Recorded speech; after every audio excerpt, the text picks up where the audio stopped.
Gentleman from Oregon, Mr. Blumenauer, recognized for 3 minutes. Thank you, Mr. Chairman. I appreciate the focus on the opioid crisis that grips every community to some degree and affects every state. Especially critical for our veterans, who are twice as likely to die from accidental overdoses. As we're slowly acknowledging the depths of the opioid crisis, which is good, we seldom acknowledge one of the simplest, most effective solutions: medical marijuana, cannabis, now available in 28 states, largely driven by the voters, not the politicians. Most recently in Florida, where their voters approved it by over 70%. I've distributed some information here entitled A Physician Guide to Cannabis-Assisted Opioid Reduction.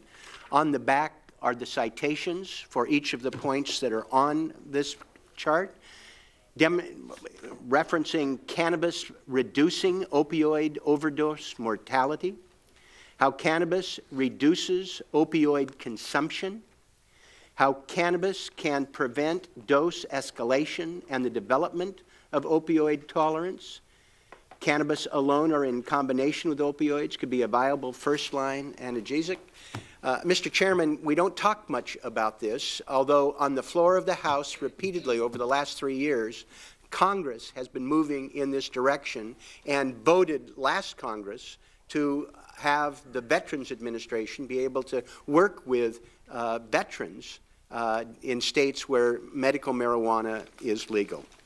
But I focus on just one simple item, not the facts, which I hope this committee would look at, but there's one piece of legislation that I've introduced with Dr. Andy Harris, somebody who doesn't agree with me about the efficacy of medical marijuana, but he strongly agrees with me that there's no longer any reason for the federal government to interfere with research to be able to prove it.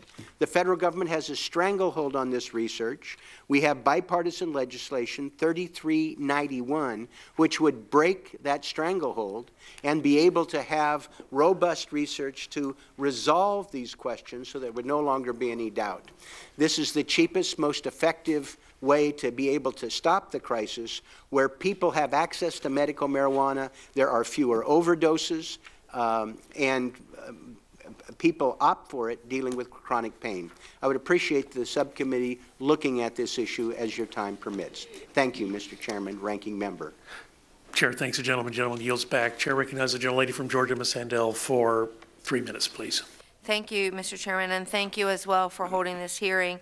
The opioid crisis has hit the suburban Atlanta counties of Fulton, Cobb, and DeKalb as hard as, frankly, anywhere in the country, from prescription painkillers to synthetic drugs to heroin. In 2016, 72.3% of all drug-related fatalities in Cobb County were caused by opioids, and that was an increase from 16.8% just the year before. In 2015, the Cobb County narcotics team seized more heroin than in the previous 20 years combined.